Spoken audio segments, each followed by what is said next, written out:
ओल्या सांज वेळी,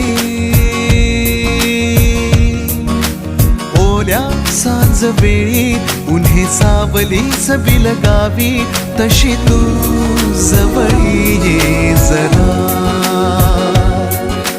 कोऱ्या कागदाची कविता जशी व्हावी, तशी तू हलके बोलना.